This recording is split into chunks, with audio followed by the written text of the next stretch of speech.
How's everybody doing today? Hotep, hey, this is Michael Imhotep, founder of the African History Network, host of the African History Network show. I'm a talk show host, researcher, lecturer, writer, and historian. So it is Wednesday, July 5th, 2023. And if you follow me on Facebook, you follow me on Instagram, you know I've been posting about this story. This deals with comments that India.Arie made regarding Megan Thee Stallion and Janelle Monáe's performances at the Essence Festival that happened this past weekend. So the Essence Festival was Friday, June 30th through Sunday, July 2nd. Okay. And I watched some of the festival, and, you know, I posted articles, I posted screenshots of it as well. So it was on, it aired live on Hulu in prime time. Okay, aired live on Hulu in prime time. And I watched a number of the performances. And Megan Thee Stallion performed, she was the last performance on Sunday night. So Sunday night was the last night. She performed something like 1 a.m. I think they were running behind, but she performed like 1 a.m. And I did not see all of her performance, but I saw a good amount of it. And I made comments about her performance afterwards. And my comments were dealing with the, not just the twerking, but the sexually explicit lyrics, the use of the N-word, the B-word, all types of just degrading, dehumanizing language that was used, song after song after song after song. Now, I'm very familiar with Megan Thee Stallion. You've seen the broadcast that I did dealing with WAP, had a panel of African-American females, Herb Alchemist, who's a hip-hop artist, Heck of a Mecca, who's a hip-hop artist, as well as Jade Arendelle. We did that back in 2020, August 2020. Check that out. It's on our Facebook fan page, the African History Network, and my YouTube channel, Michael Imhotep. And we'll put a link to that video. It's been viewed over 11,000 times. We'll put a link on our website, AfricanHistoryNetwork.com. So India.Arie made posted on Instagram, apparently on July 5th, it looks like. So there's an article from TMZ. India.Arie dragged for blasting Megan Thee Stallion and Janelle Monáe. Let them live a bit. Okay. So the first article I saw dealing with this topic, the response from India.Arie, was from okplayer.com. We posted this article on our fan page, TheAHNShow.com, TheAHNShow.com. I'm sorry, on our Facebook fan page, The African History Network. We posted it there. I posted on my personal channel, Michael Imhotep, IMHOTEP. We also posted a screenshot of it on our Instagram page, Michael Imhotep, IMHOTEP on Instagram. So follow us on Instagram as well. Okay, so this was the first article that I saw about India.Arie criticizing Megan Thee Stallion and Janelle Monáe. And she was correct in her criticism, but she didn't go far enough. I went much farther. Okay, so we're going to look at her original Instagram post, which apparently she has taken down. Okay, we're going to look at her original Instagram post, and then we're going to look at what I said on social media, because for those that don't know, I have been putting out information, critiquing negative corporate control hip hop for years now, from male and female artists, not just female artists, male and female artists. If we look at the article here from TMZ, the article from TMZ has the Instagram post from India.Arie, and it appears the Instagram post has been taken down. Okay, so if we look at this here, they have a clip of Megan Thee Stallion twerking, and that wouldn't, I'll get to my critique in just a minute, but here's what India.Arie said. Okay. And she's come under fire by a lot of ignorant people who don't understand history, don't understand the history of slavery, don't understand adultification bias when it comes to African American women and girls, don't understand the system of white supremacy and racism, and they think this is just entertainment. No, it's not just entertainment. It's programming. It's programming. Okay. India.Arie said the issue is what is context. The issue is what is context. Humanity does everything, but does everything belong in a stage? No. Is everything for kids? No. Is everything for kids? Is everything for everybody? No. So when we as a culture make something like this mainstream, it shows a lack of discretion and discernment. To those in the comments who laugh at anyone who wants these things for our culture, she said out culture, but I think she meant our culture, you certainly have that right. Just as many folks have the right to want our mainstream international export our music to show us in a respectful light. I'd like to go on the record saying this won't age well, and that's my issue. I love Janelle and Megan Thee Stallion, the way I love us all, and I don't like this moment. Don't bother debating me. LOL, laughing out loud. IDC, I don't care. And I do this. And I do this for 25 years. I've done this. So read, ponder, or don't. Okay. Now, it appears she has taken down the Instagram post.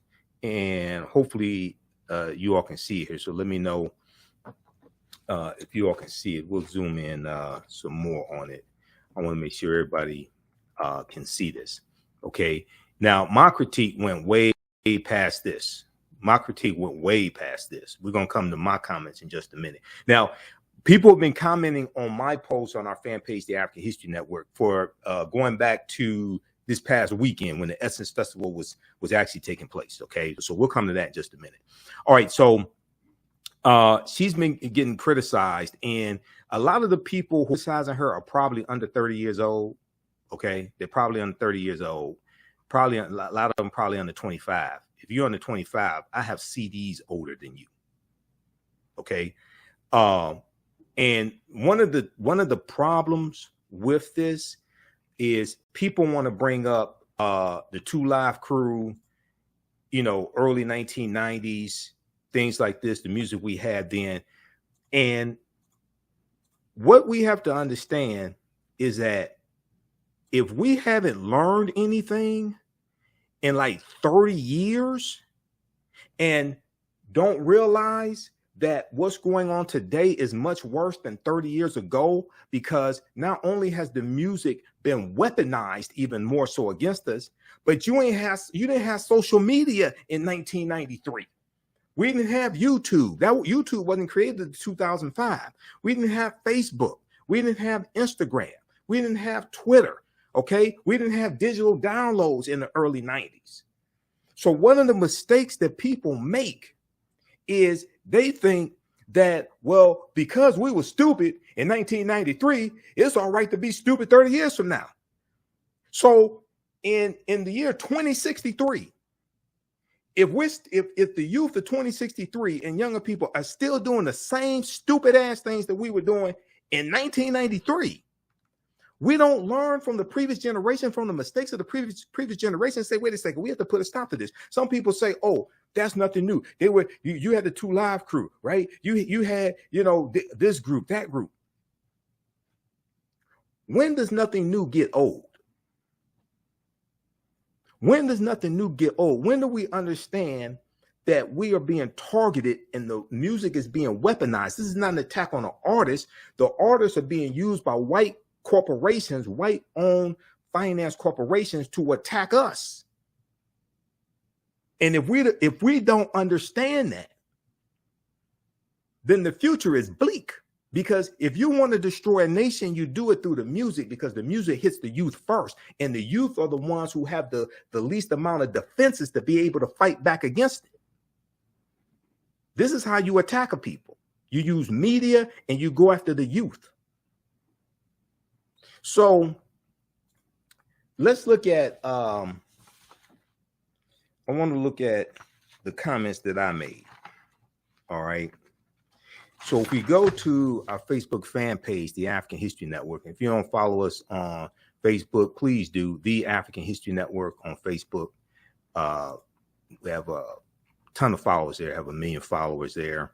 They all don't get the notifications when I go live. I think Facebook is messing with me. I built this network myself, largely myself. So let's look at, I want to look at this post that I just did here. And also, I've been sharing posts and interview I did with Dr. Frances Cress Welsing as well, author of the ISIS Papers, Keys to the Colors, Dr. Frances Cress Welsing. All right, now we'll go back a little bit here. Let's see. Let's look at this post here. Okay, so this is a post that I did of Dr. Frances Cress Welsing. Dr. Frances Cress Welsing said, "We're the only people," referring to African Americans, Black people, "we're the only people on this entire planet who have been taught to sing and praise our demeanment. I'm a bitch, I'm a hoe, I'm a gangster, I'm a thug, I'm a dog. If you can train people to demean and degrade themselves, you can oppress them forever. If you can train people to demean and degrade themselves, you can oppress them forever. You can even program them to kill themselves, and they won't even understand what happened." Now, Dr. Frances Cress Welsing was a psychiatrist, okay? And I interviewed Dr. Welsing 3 times on the African History Network show. I knew Dr. Welsing. Dr. Welsing was brilliant. She used to teach at Howard University. She was denied tenureship at Howard because she wrote the ISIS papers, okay? Now, if we go back and I want to look at a previous post that I did. So people have been going back and forth, commenting, and I did screenshots of some of the performers at the Essence Festival. So I wasn't at the Essence Festival. It aired live on Hulu for the prime time. Okay, so the streaming service Hulu, it aired there live. Okay, and it was like 7 p.m. to midnight, 1 a.m., something like that. All right. So I posted this article here. Janelle Monáe exposes breasts during Essence Festival performance. We have that here. Posted that a couple of days ago. And then there's another one. I did this, Dr. Welsing as well. Posted that a couple of times. Here is an excerpt of an interview I did with Anthony Browder, historian, archaeologist, author of Nile Valley Contributions to Civilization. And there's an excerpt. We talked about agnotology. Agnotology is the study of deliberate, culturally induced, marketed ignorance via media. If you have never heard of agnotology, you may be a victim of it. Agnotology is the study of deliberate, culturally induced, marketed ignorance via the media. And he brought up Megan Thee Stallion, so we talked about that some as well. I reposted the interview I did with the sisters here dealing with WAP. We talked about women are priceless. Okay, that was my version of WAP. Women are priceless. Okay, and we talked about WAP by Cardi B, Megan Thee Stallion. Now this post right here, this got 495 likes. You got 741 comments. So people have just been commenting on this like crazy. Okay, I did this post. It was Monday, I guess it was Monday. When I said the SO, everything, it was, I didn't see Juvenile perform. I saw Eve perform. I saw Trina. Megan Thee Stallion's performance made Trina look like a Girl Scout or a nun, just to be honest with you. Okay. I saw Trina perform. This post right here was about Megan Thee Stallion's performance. I said, when I said the Essence Fest became a Ratchet Fest, because that was my previous post. The Essence Fest became a Ratchet Fest when Megan Thee Stallion started performing. I said, I'm talking about Megan Thee Stallion's performance. So people started commenting on this. Okay. And this comment here, right here, this went from Essence Fest to Ratchet Fest. What the hell is this? This can't be the future of hip hop. So I was talking about Megan Thee Stallion's performance. Now, before Megan Thee Stallion performed, there was a so at Essence Festival, you know, they were celebrating 50 years of hip hop, but also 50 years of women in hip hop. Okay, so you know they had Eve performing, they had Yo-Yo performing. You know, you can't play with my Yo-Yo. They had Trina performing, Salt and Pepper. All right, different female hip hop artists. Angie Martinez was there. Spinderella was with Salt and Pepper, first time they performed in years. We ain't gonna get into that, but I'm with Team Spinderella. Spinderella's not a fella, but a girl DJ. So right before Megan Thee Stallion performed, there was a panel discussion with Yo-Yo and two other female hip hop artists. Now the problem with the broadcast on YouTube, on Hulu, was that it was live and they did not archive it, so you can't go back and watch it. It was just live. All right. One of the things Yo-Yo said in that panel discussion was that a lot of the hip hop music today coming from female hip hop artists. This is her words, not mine, but I second that emotion. She said a lot of it is slut music. That's what Yo-Yo said, who's been in the game longer than most of these other people. And what's happened is that they have these white corporations and maybe probably some Negroes helping them, have infused stripper music into hip hop, which is sending in a whole nother direction. Now, I'm not condoning the degrading lyrics from male hip hop artists, the Baby and things like this, Rick Ross, Lil Wayne. I'm not condoning that at all. And if you see my videos, we've dealt with that for years. Okay, I'm not condoning that at all. I'm against it all across the board.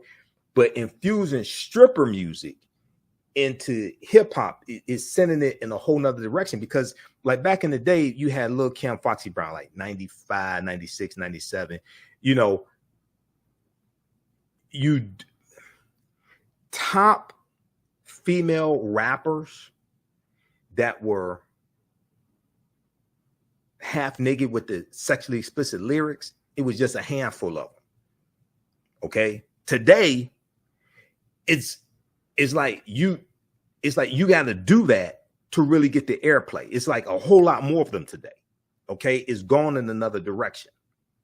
All right, so I did this post here, and this went from Essence Fest to Ratchet Fest. What the hell is this? This can't be the future of hip hop.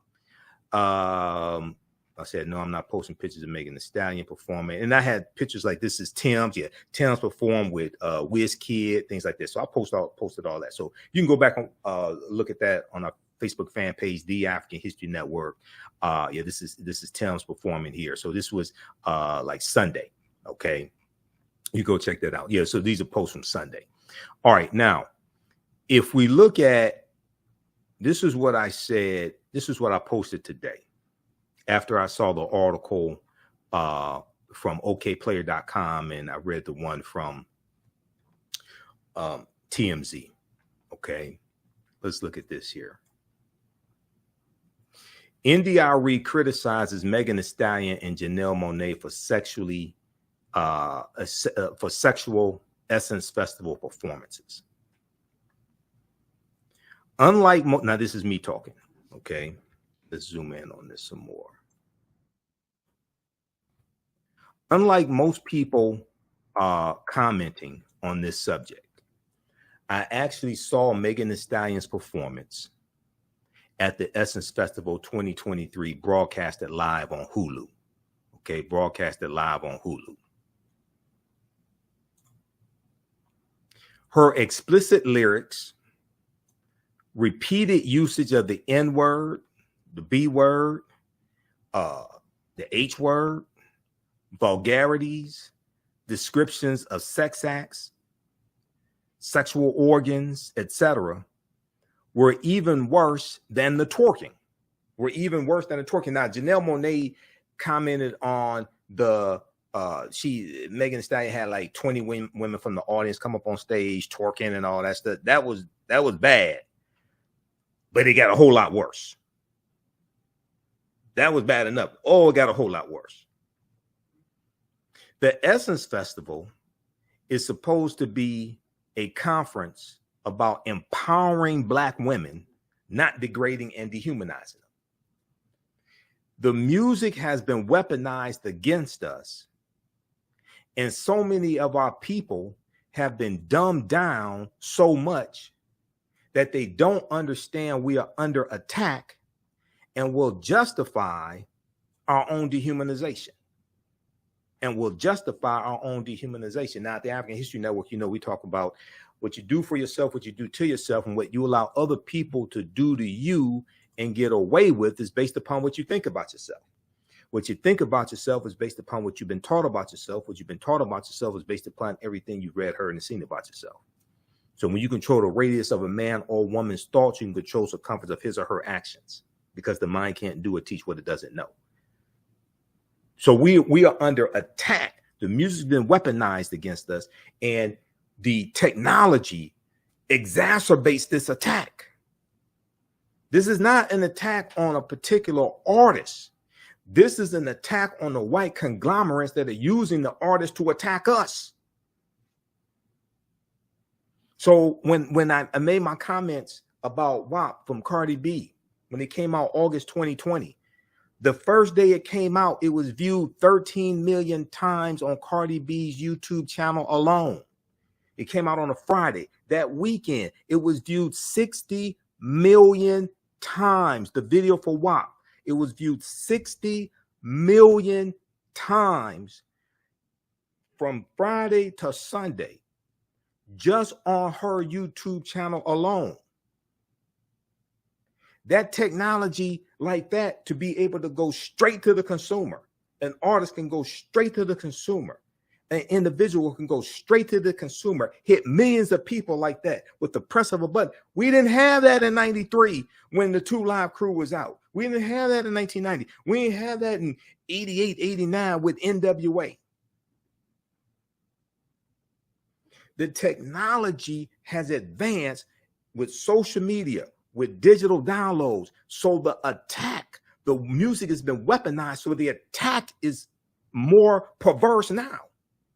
So if you think, well, we were stupid in 93, it's all right for the youth to be stupid today.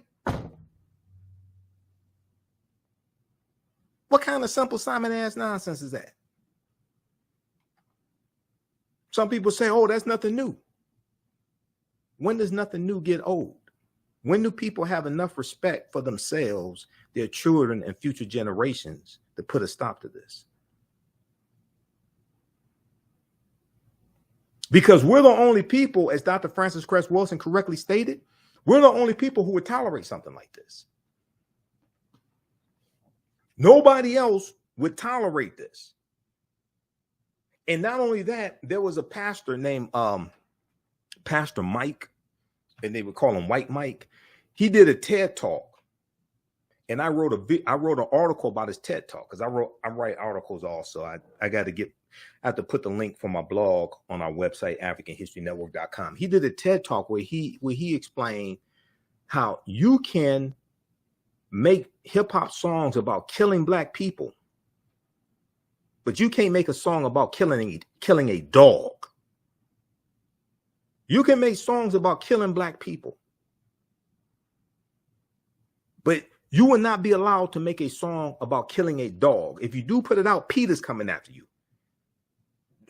Animal rights organizations are going to come after you. But we have a plethora of music that dehumanizes African Americans, talks about killing us, things of this nature. That's fine. You remember the baby? I think it was 2022. The baby got in trouble. The hip hop artist, the baby, got a problem with calling yourself a grown ass man, calling yourself the baby. But okay. You remember the baby got uninvited from Coachella and got uninvited from other music festivals because he on stage one night, he did a 2-minute rant that people deemed homophobic and said some demeaning statements about the LGBT community, right? He got uninvited from these different music festivals. Coachella was one of them. There was other music festivals, right? But here's the crazy thing about it. This is what a lot of people didn't talk about. He has music that calls African Americans N-word, B's, things like this, and dehumanizes Black people. He got invited to perform with music that dehumanizes Black people, but as soon as he stepped out of the circumference of awareness that has been prescribed for him by white corporations and started talking about a protected group, the LGBT community, they smacked his ass and took his privilege away from him. He didn't make a song. That wasn't a song he made about gay people or anything like that. That was a 2-minute rant. It wasn't a CD. It wasn't a music video. It wasn't a movie. It was a 2-minute rant. He's got whole CDs that dehumanize us. That's no problem with that. That's fine. You can do that. We're going to reward you for that. You step out of line one time, we're going to tag your ass. And that's exactly what happened to the baby. He has not stepped out of line since then that I know of. He hasn't stepped out of line since then. They made an example out of him. How is it that you get invited to perform at Coachella? You get invited to perform at music festivals with music that dehumanizes African people. But as soon as you talk about somebody else, they take the privilege away from you. The reason why is because you only protect what you respect, and every other group is protected except us. You can say whatever you want to about us.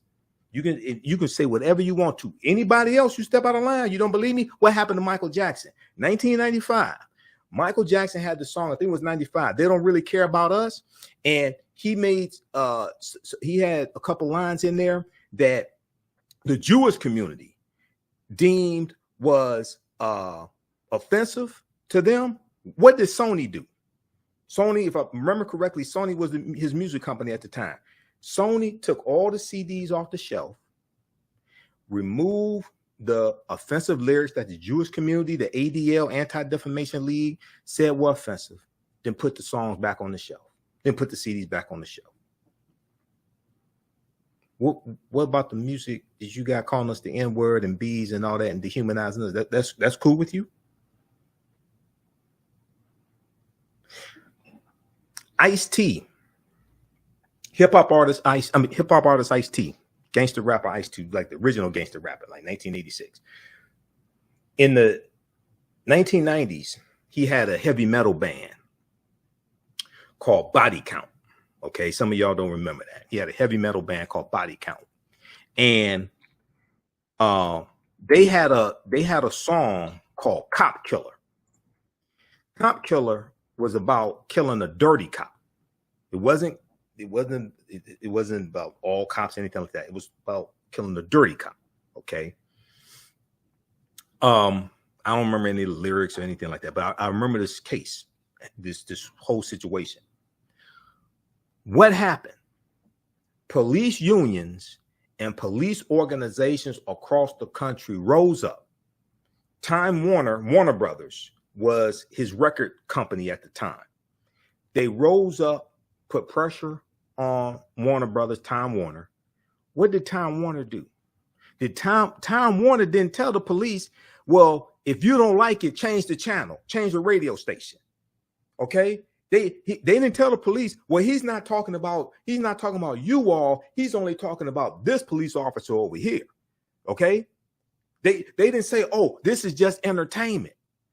Don't take y'all too sensitive. Don't take it personal. This is just entertainment. No, what happened was Warner Brothers, they pulled every last one of those CDs off the shelf and they shelved the whole project. They ain't do anything else with it. They ain't release no music video. They didn't do anything else with that because police from around the country rose up and protested. And they're protected and we're not. They're respected and we're not. Ice-T, in turn, if I remember correctly, the amount he had about 10,000 shares of like Time Warner stock. He sold all his stock and like washed his hands of the situation pretty much. Okay. Rick Ross.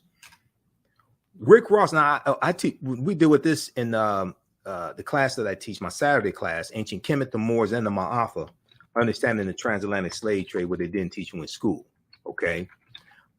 We deal with this like in one of our first two classes. There's a good article from Billboard.com. And all this stuff, you know, I back up with articles. I back up with evidence. Proper documentation ends all conversation. Rick Ross got into trouble a few years ago, 2013. There was a song that he was on called UOENO. And here's the article from Billboard.com.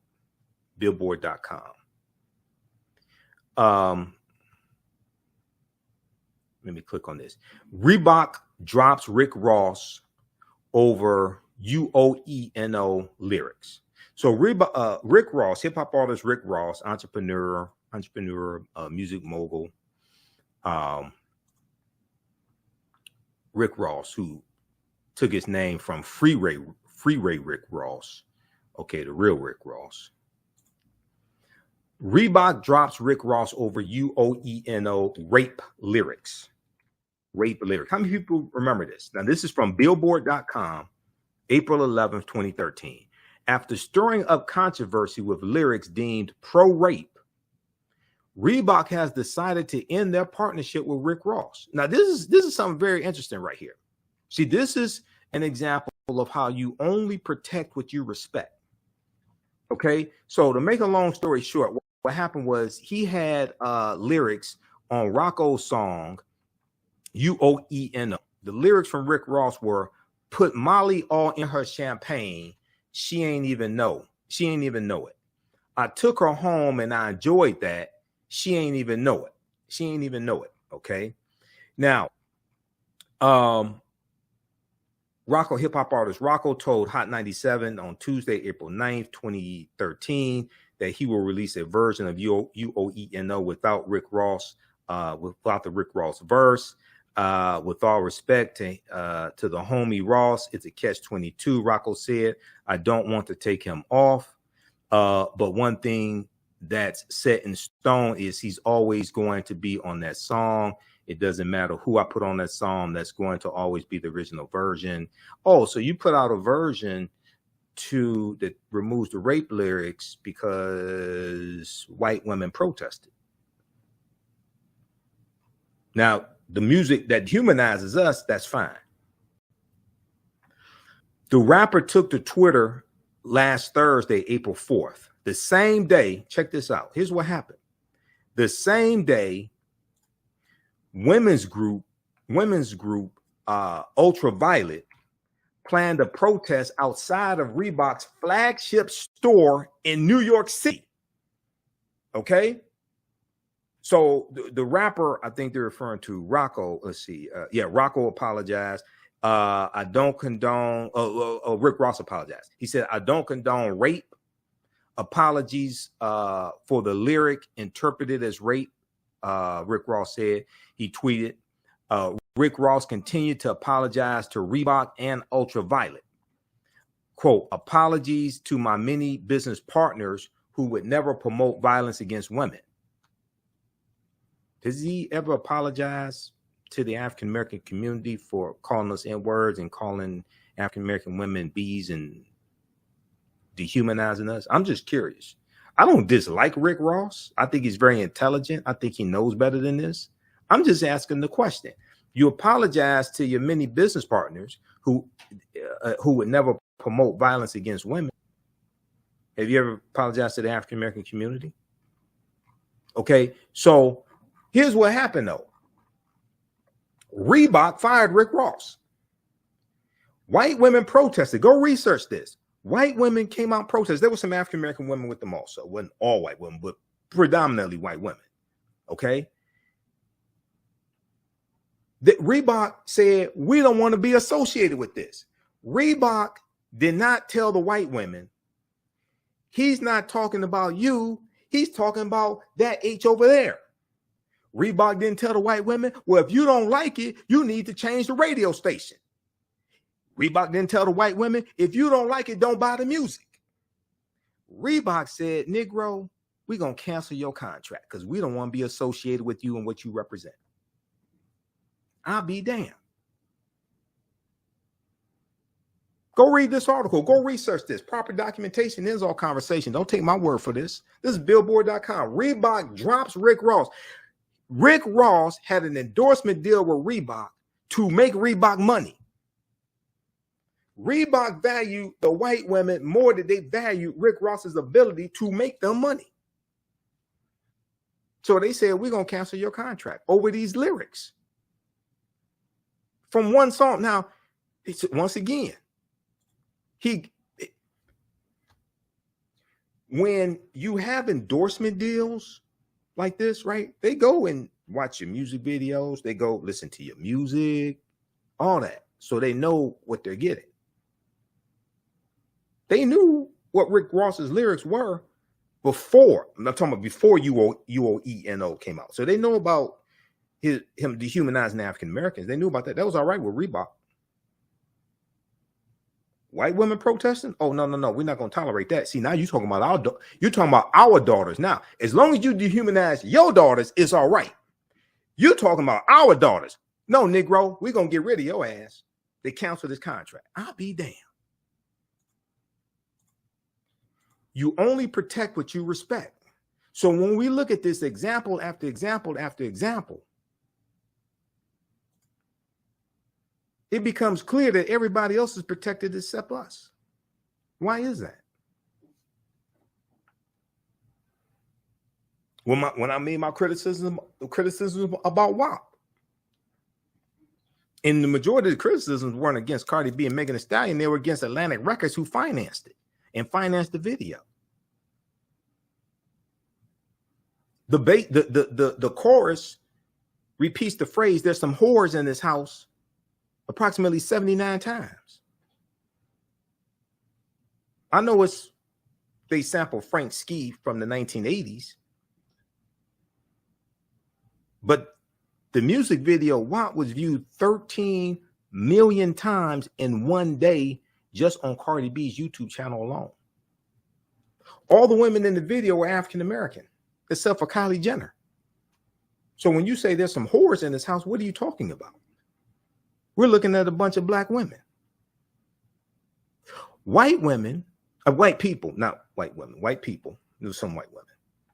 They put together an online petition because they wanted Kylie Jenner digitally removed from the music video. Because they ain't think Kylie Jenner belonged in there. Kylie Jenner's a billionaire. She's from the Kardashian Jenner empire, that profit off of black culture, things like this. The whole family. Well, so she the daughter of Bruce Jenner, who's not Caitlyn. That's a whole nother conversation. God damn. But that's a whole nother conversation. I mean, I remember being a kid and having a box of Wheaties with Bruce Jenner on it. But that's a whole nother conversation. Okay. We don't have enough time to get deep into that. But the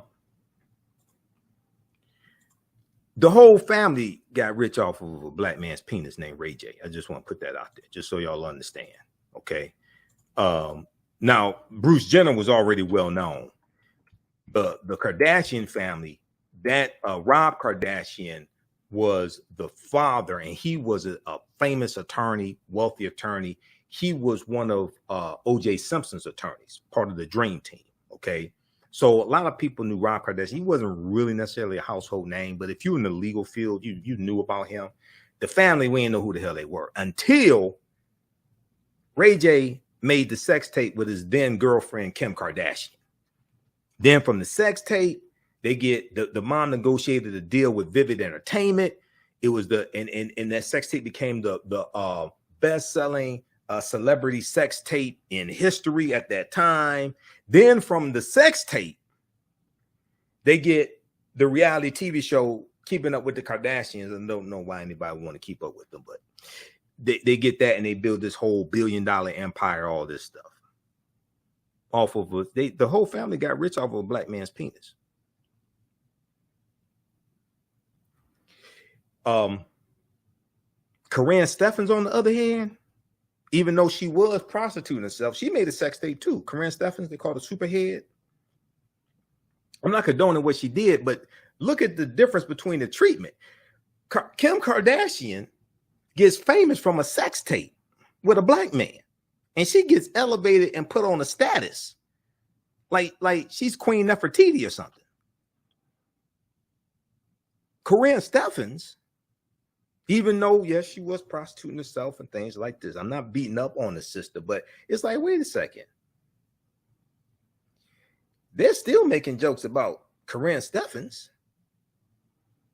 It's not exactly the same thing, but it's like, well, hold on. How does Kim Kardashian get put up on a pedestal?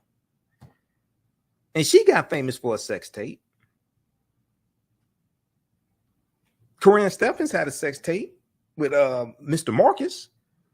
So how does she get, even though, yeah, I mean, we don't condone what she did, but how she just get constantly ridiculed, and it's hard for her to remove that, taint. You have a double standard here. It's not exactly the same thing, but it's like, wait, hold on now. One becomes a damn near billionaire and gets a reality TV series like something like 20 years and gets in movies and all this stuff. The other one just gets ridiculed and laughed at.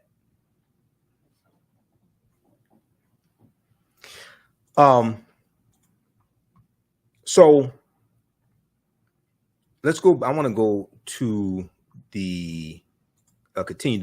I want to go back to the post that I did. And this is a post I did today. India.Arie criticizes Megan Thee Stallion and Janelle Monáe for sexual essence festival performances. So India.Arie was absolutely correct to speak out. And she said she loved both Megan Thee Stallion and Janelle Monáe. She's not trying to condemn them. Now, some of the articles are just trying to, I think, make this bigger than what it is. So people will click on the article so the publications make money. She didn't condemn them. Okay? She didn't blast them. She didn't condemn them, or like what some of these different publications are saying. It was a critique. Okay? It was a critique.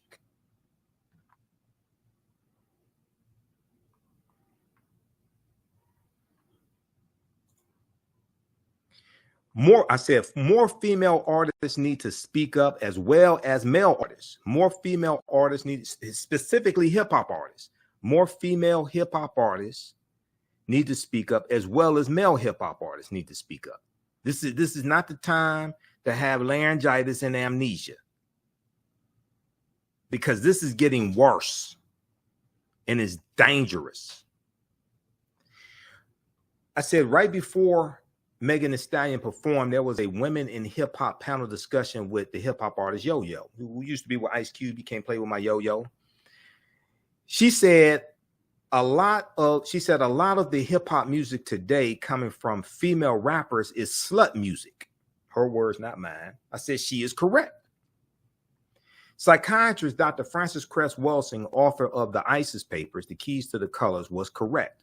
African Americans are the only group of people who will tolerate something like this.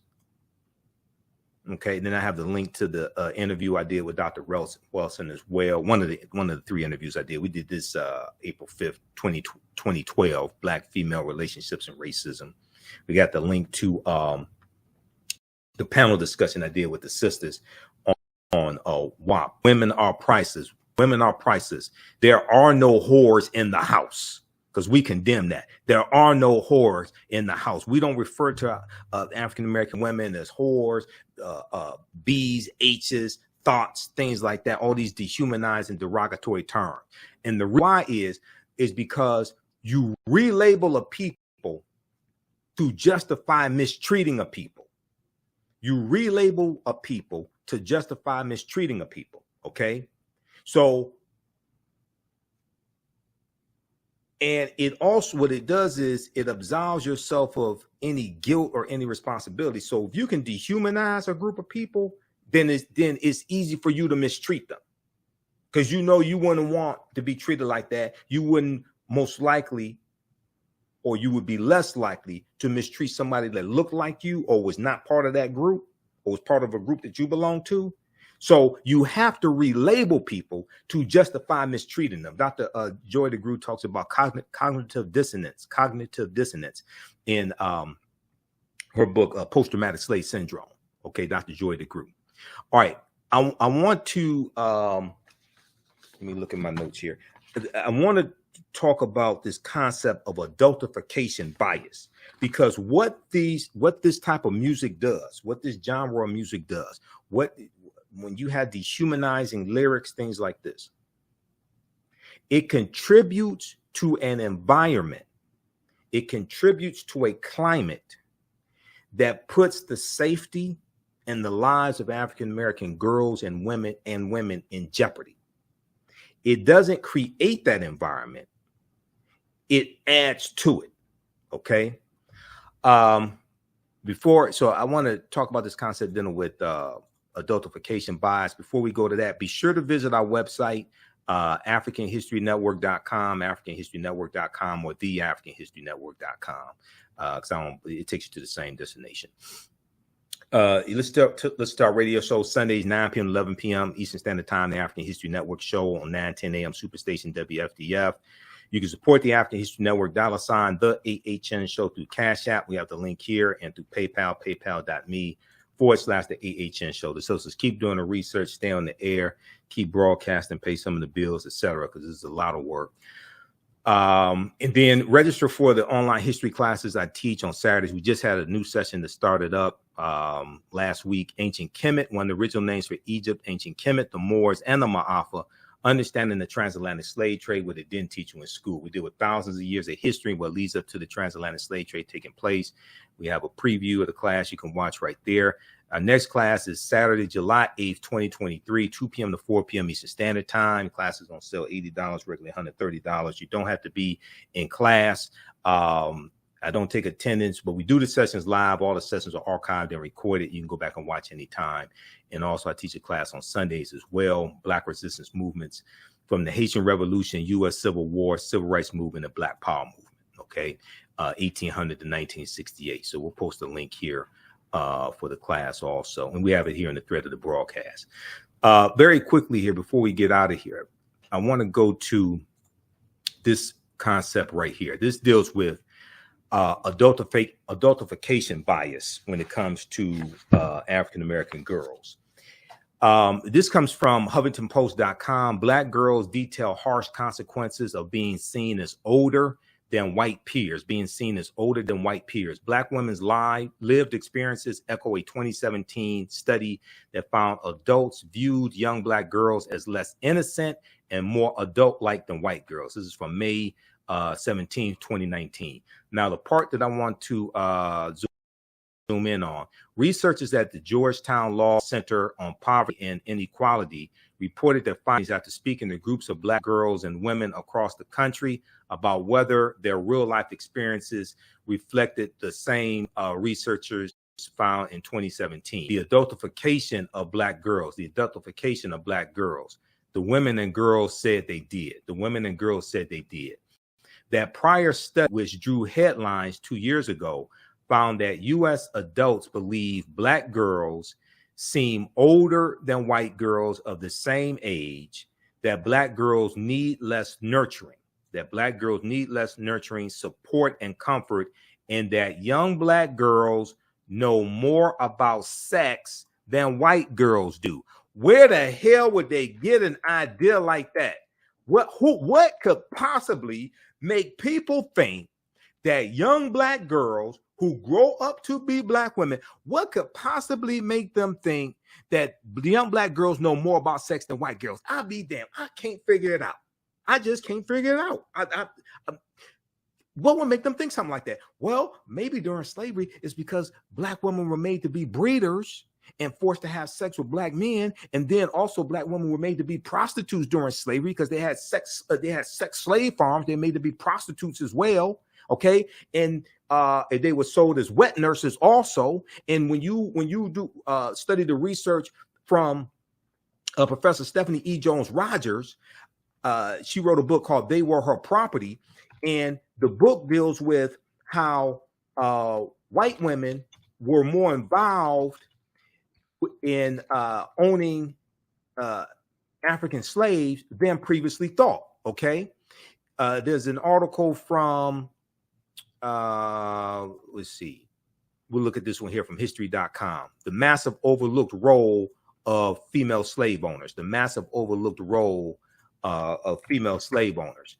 And this is from history.com, official website of the History Channel. AtlantaBlackStar.com also has an article that deals with this.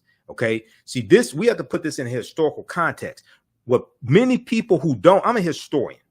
Okay. I've been studying history 31 years. I'm also a political commentator. So you see me on Roland Martin Unfiltered. You see me on Faraji Muhammad Show, The Culture. You see me different in different media outlets. People are trying to compartmentalize white supremacy. You can't do that. You're dealing with a system. White supremacy is a system, and racism is a system. Racism is a system of advantage and privilege distributed based upon race. So they just try to put this in the category, say, oh, this is just entertainment. It's just harmful. It's just harmless. No, it's not. It's programming. Whatever is disseminated becomes imitated. It's programming. My degree is in business administration with a major in marketing from Wayne State University here in Detroit. I know the programming when I see it because I was trained in it. I know what I'm looking at. This is what I'm warning people about. No, this ain't just harmful stuff. Marketing. In marketing, we're taught how to understand people, how to understand their behaviors, how to understand their psychology, how to get in their minds and get them to believe certain things, get them to do certain things, get them to buy products, get them to buy Coke instead of Pepsi, get them to buy Lay's potato chips instead of Better Made. That's all dealing with marketing. When you look at a TV commercial, 30 seconds, 15 seconds, 30 seconds, 45 seconds, 60 seconds is marketing ideas to get you to change your behavior, to get you to alter your behavior, to buy this product, stop buying this product, keep buying this product. Okay. Call this number, support the little children, give to the cancer hospital, things like this, right? Tell a story, evoke emotion, get into your mind, alter your behavior. If a 30-second, 60-second commercial does that, then what do you think a 3, 4, 5-minute song does? Because we need to look at songs as commercials. Songs are marketing something as well. I've interviewed hip hop artists. I've interviewed singers. I've taught the singers. Their music, they're trying to convey a message. They want you to feel something. They want to explain a situation that happened to them. They want to explain a personal experience. They're talking about a relationship. They want to make a connection with you. They want you to feel something. It's not just entertainment. It evokes emotion. You hear Toni Braxton, you hear Whitney Houston. It takes you back to what you were doing at the time that song came out. It can cause people to cry. It can cause people to feel happy. It can cause people to get chills. It's tapping into emotions. This all deals with marketing. This all deals with psychology. This is not just entertainment, it's programming. So what happens when you want to attack a people and continue to suppress a people, and you take a medium, you take an art form that they created to elevate their conscious level, to empower them, you hijack it and turn it towards them and use it to attack them and destroy them. Because hip hop was something that we created to talk about what's going on in our communities, but not to glorify it, to inform people or talk about the need to change something, change behavior, change conditions, elevate our conscious level, teach people the 4 elements of hip hop: MCing, breakdancing, graffiti, and DJing. Okay, MCing, breakdancing, graffiti, and DJing. The 5th element was knowledge, because there was knowledge in hip hop. When we heard The Message, it was like 1981, Grandmaster Flash and the Furious Five, rats in the front room, roaches in the back, junkies in the alley with the baseball bat. I tried to get away, but I couldn't get far because a man would have told you to repossess my car. Don't push me because I'm close to the edge. I'm trying not to lose my head. It's like a jungle sometimes. It makes me wonder how I keep from going under. That's a song about economics and the economy at the time under the Reagan administration, but is also about the need for mental health. It's like a jungle sometimes. It makes me wonder how I keep from going under. Don't push me because I'm close to the edge. You're talking about the need for mental health, funding mental health. Okay, let's see. Let's wrap this up. The massive overlooked role of female slave owners, okay? This looks at the research from Professor Stephanie E. Jones-Rogers out of California. It's estimated that 40% of slave owners may have been white women. This is from March 12, 2019.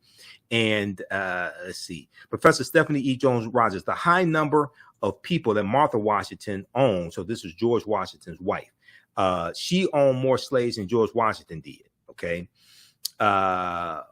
Most Americans know that George Washington owned enslaved people at his Mount Vernon home, but fewer people know that it was his wife, Martha, who dramatically increased the enslaved population there. When they wed in 1759, George Washington may have owned around 18 African people. Martha, one of the richest women in Virginia, owned 84 African slaves, okay? The high number of people Martha Washington owned is unusual, but the fact that she owned them is not. Professor Stephanie E. Jones-Rogers, a history professor at the University of California, Berkeley, is compiling data on just how many white women owned slaves in the U.S.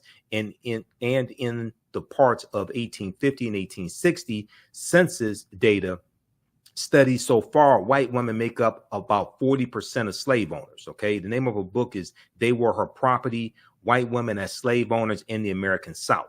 Okay, slaveholding parents typically gave their daughters more enslaved people than land. What this means is that their very identities as white Southern women are tied to the actual or possible ownership of other people. Okay, now the part that I want to get to, I can't remember if it's in this article or the one from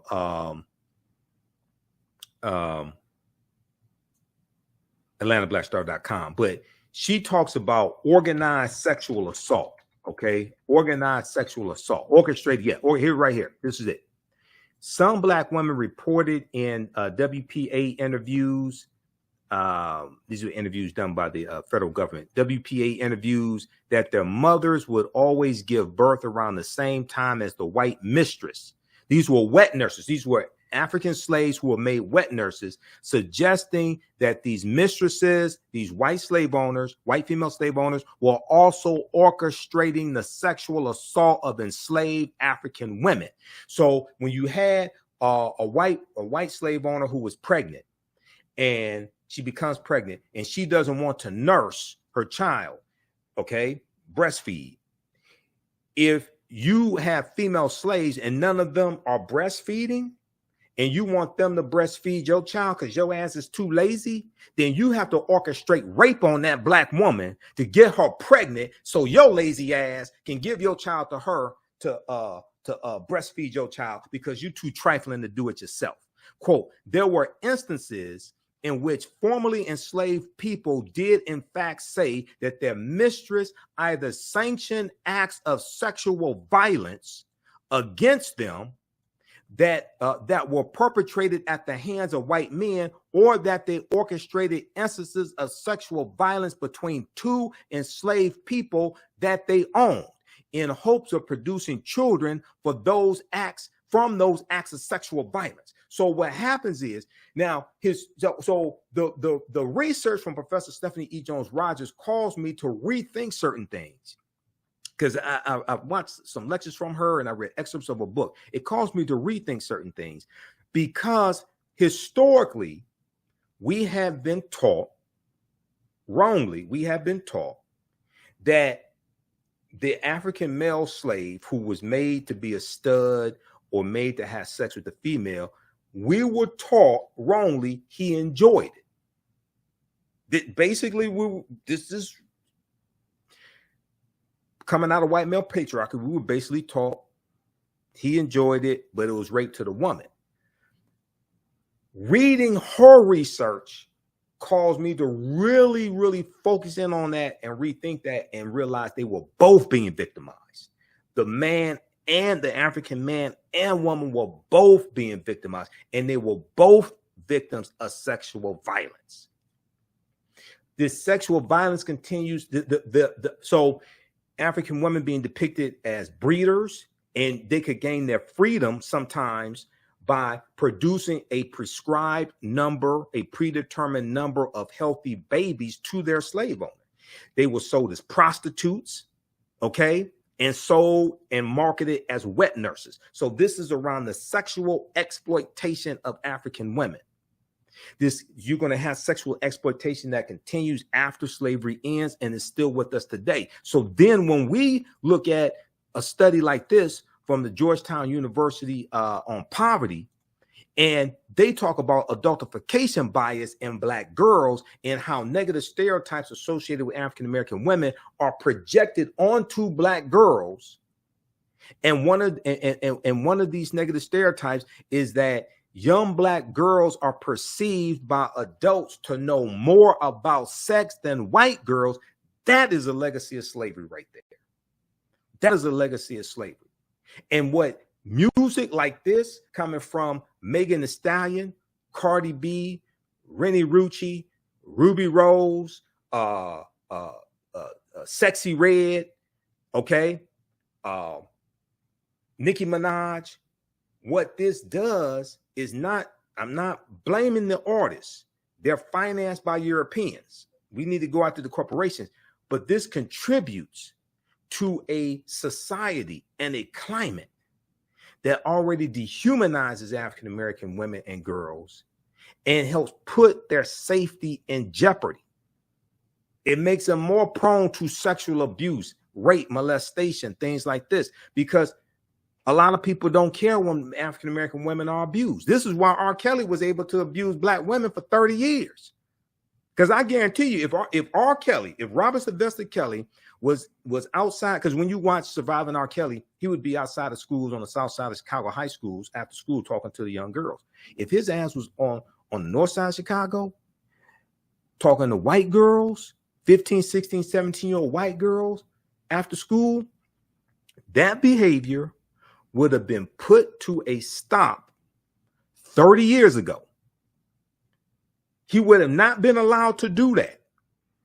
The parents would not have thought it was funny. The principal would not have thought it was funny. The counselors and department heads would not thought it was funny that this Negro's out here talking to 15, 16, 17-year-old white girls. That behavior would have been put to a stop 30 years ago.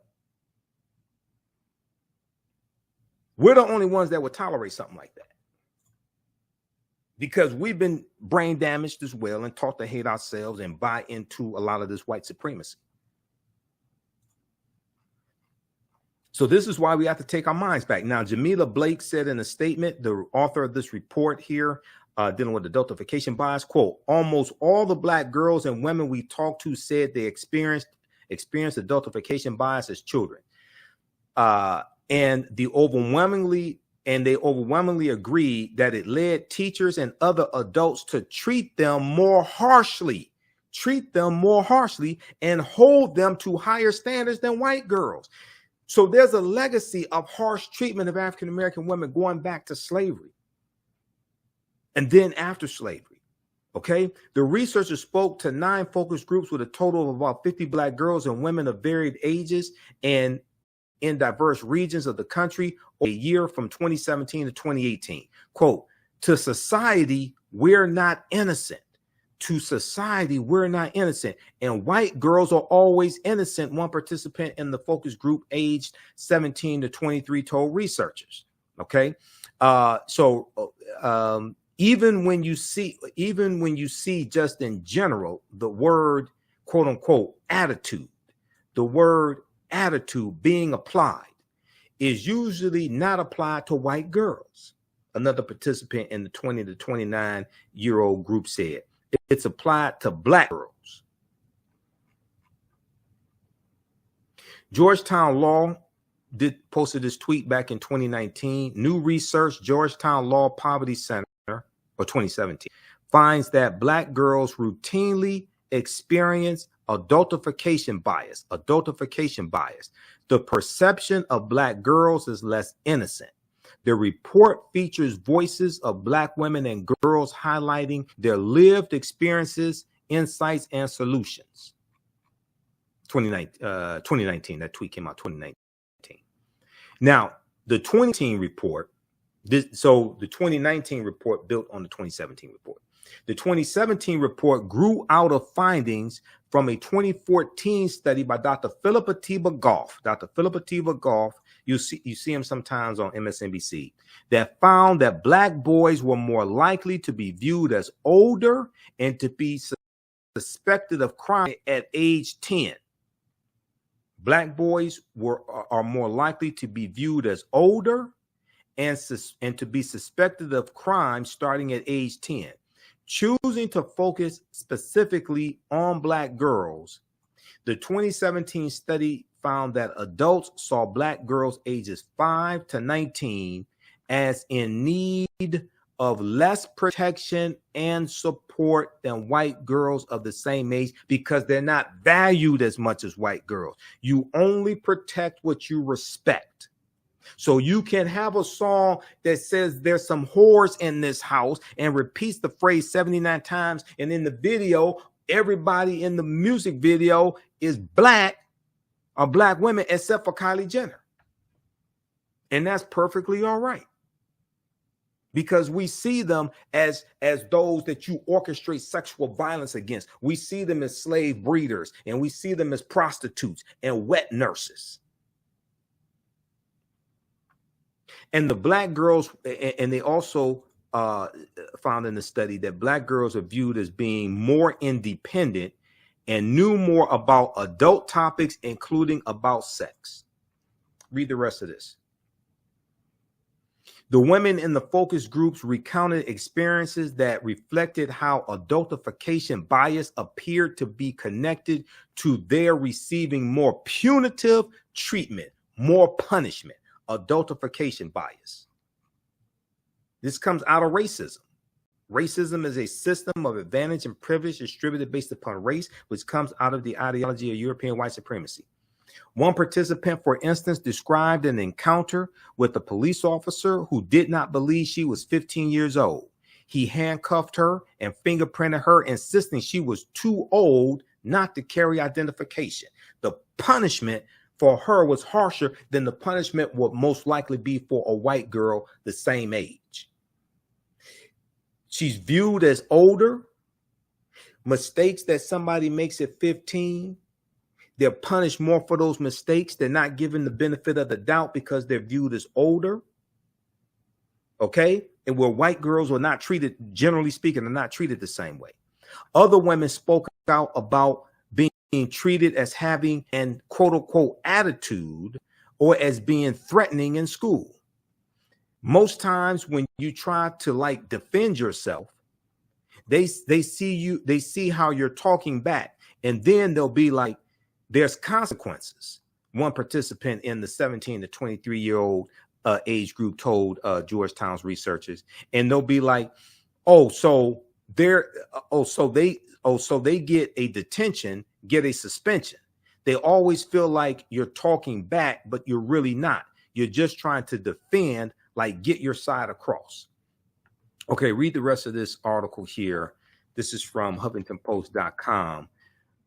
Black girls detail harsh consequences of being seen as older than white peers. This is from May 17, 2019, HuffingtonPost.com. Then there's also an article from NBCNews.com.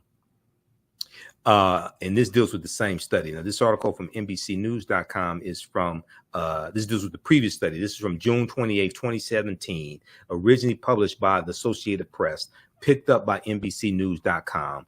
The adultification of Black girls, less protection, more discipline. The adultification of Black girls, less protection, more discipline. Adults think African-American girls are less innocent, less in need of protection and nurturing, and seem older than similarly aged white girls, according to a new report.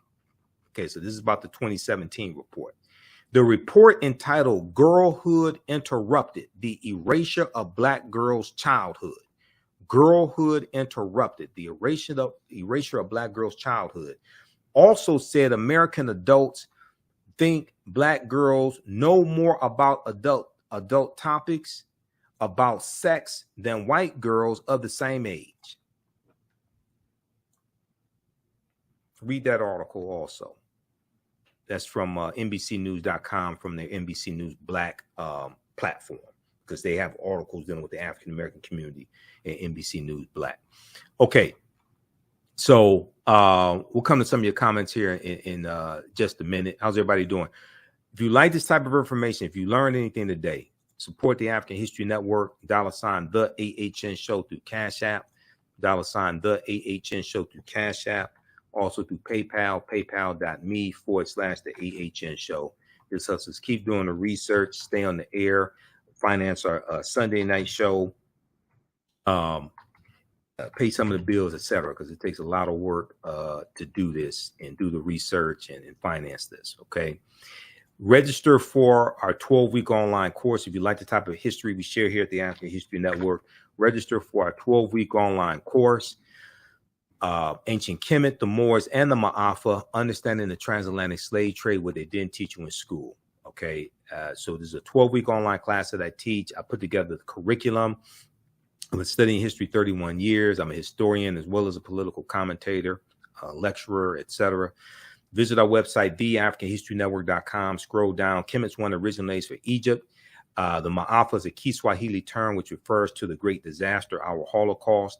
We deal with thousands of years of history, what leads up to the transatlantic slave trade taking place. Okay, and we deal with the 800-year occupation of Europe by the Africans known as the Moors. Your understanding of politics is directly related to your understanding of history. We have a short preview of the class you can watch there as well. I do a PowerPoint presentation. We have book references, articles, video clips, all of that. We do the sessions live. All the sessions are archived and recorded. You can go back and watch it anytime. So a year from now, 2 years from now, you can go back and watch the entire course. And then Sundays, I teach Black resistance movements from the Haitian Revolution, U.S. Civil War, Civil Rights Movement, and Black Power Movement, 1800 to 1968. So you can register for that class as well. It's the same format. All right, now, let's go quickly to some of your comments here. And hopefully you learned a lot from this. Originally, I was going to wait till Sunday to do a broadcast.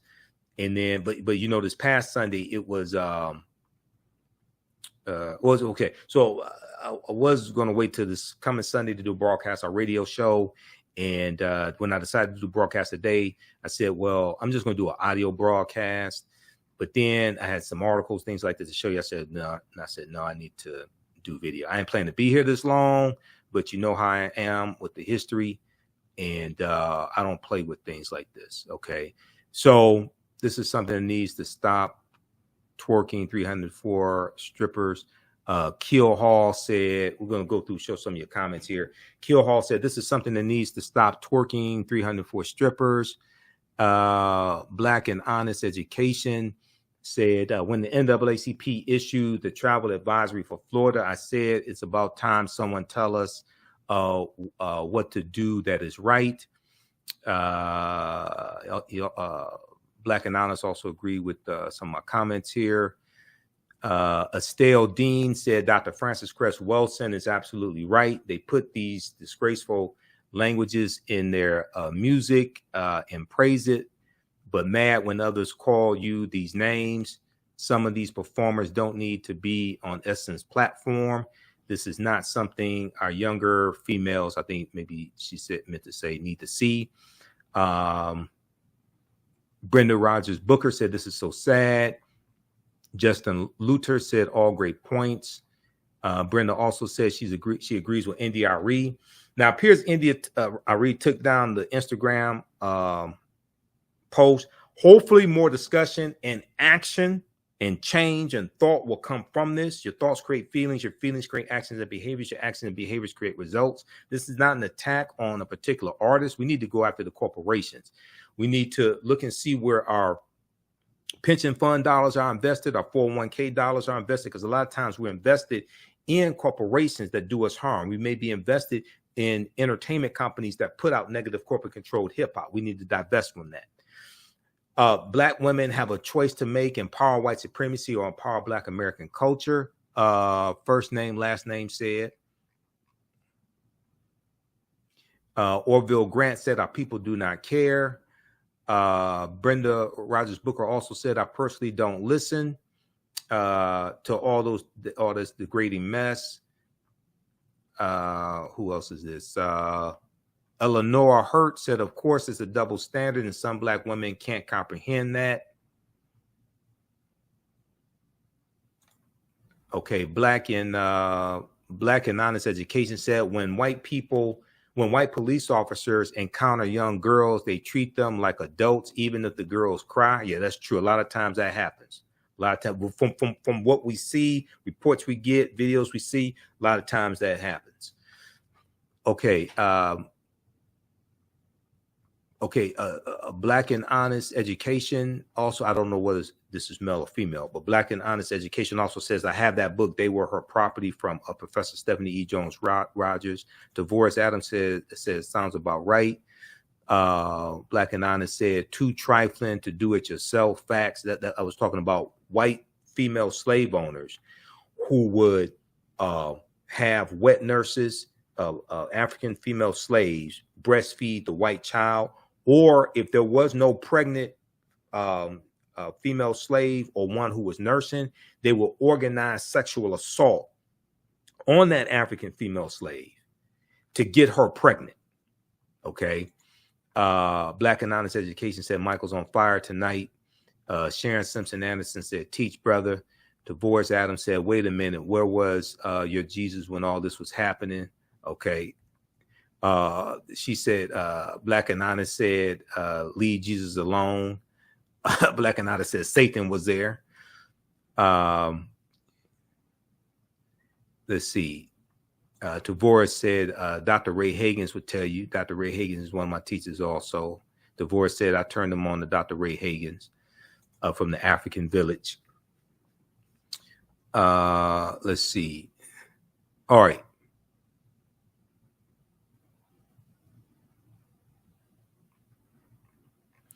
Okay. And then let me see. Lamar said, Lenore Smith said, I'm not going to argue. Lenore Smith said, I'm not going to argue with a female that doesn't mind degrading herself for money or for free. It's shameful. I know for a fact European girls far more than us knew and did.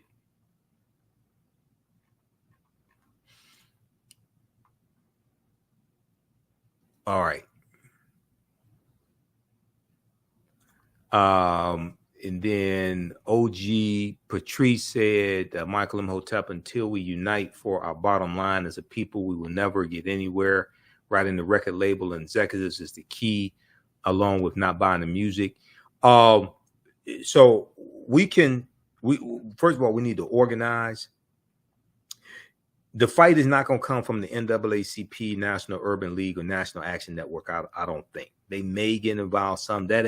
We can't rely on those traditional civil rights organizations. It's going to have to be a third force. It's going to have to be other organizations, a conglomerate of other organizations, an alliance of other organizations to come together to do this.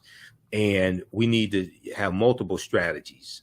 One, look and see where your pension fund dollars are invested. If you're invested in corporations that finance negative corporate controlled hip hop, divest, take those pension funds or dollars from those corporations, put them somewhere else, and 401k dollars to put these corporations on blast.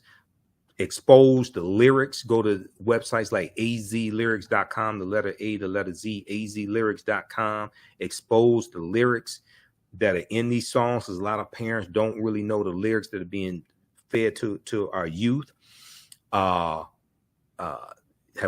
had send messages, social media posts to these corporations as well, and also build an alliance with the artists, because we're not trying to attack the artists. A lot of artists want to have more conscious, more insightful music.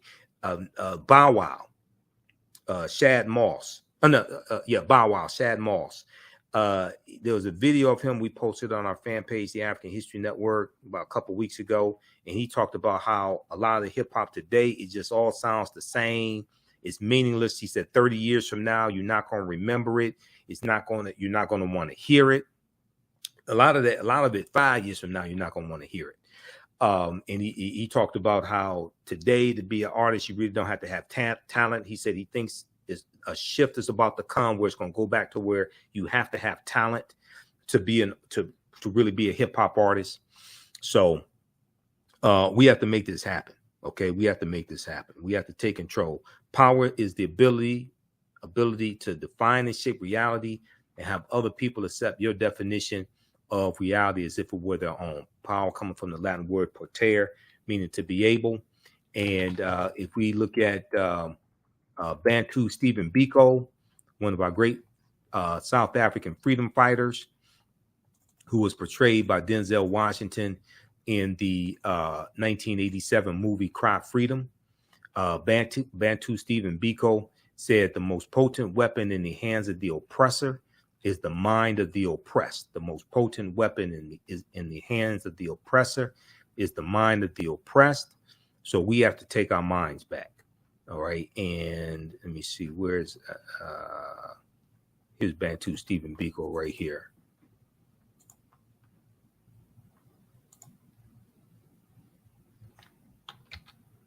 So we have to understand that this is a fight. We have to understand that we're under attack. This is a war. Bantu Stephen Biko said the most potent weapon in the hands of the oppressor is the mind of the oppressed. The mind of the oppressed. So we have to take our minds back.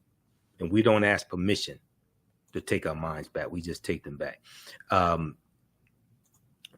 Carter G. Woodson, who co-founded the Association for the Study of Negro Life and History in September 9th, 1915 in Chicago, who created Negro History Week in 1926, who created Associated Publishers, Inc. in 1921, which was a publishing company that they had for that published his books and published books of African American scholars as well. And let me see, don't we have a quote here from? Well, I know the quote, so I'll just put. I thought I had it here in this presentation. His quote, but he wrote The Miseducation of the Negro in 1933, and I thought I had the quote here in this presentation, but I don't have other information on Dr. Woodson. But Dr. Carter G. Woodson said, when you control a man's thinking, you don't have to worry about his actions. You don't have to tell him, do not stand here or go yonder. He will find his proper place and stay in it. You don't have to tell him to go to the back door. He will find the back door on his own. And if there is no back door, he will cut one for his special benefit because his education makes it necessary. Okay, that's Dr. Carter G. I have the quote memorized, so I don't have to have it in front of me. But this is what we're dealing with. This is Dr. Jacob Carruthers, one of our great Grandmaster Scholar Warriors, who's an ancestor now. Dr. Jacob Carruthers said it doesn't matter how many Europeans we convince of the truth. He said, this is a battle for the African mind. This is a battle for the African mind. And that's what we have to understand. That's what we have to do. And it's not over until we win. Okay, so thanks for joining us today. Thanks for tuning in. Hopefully you learned a lot. Go read these articles I shared with you. This is not an attack on a particular hip hop artist or anything like this. We are under attack. The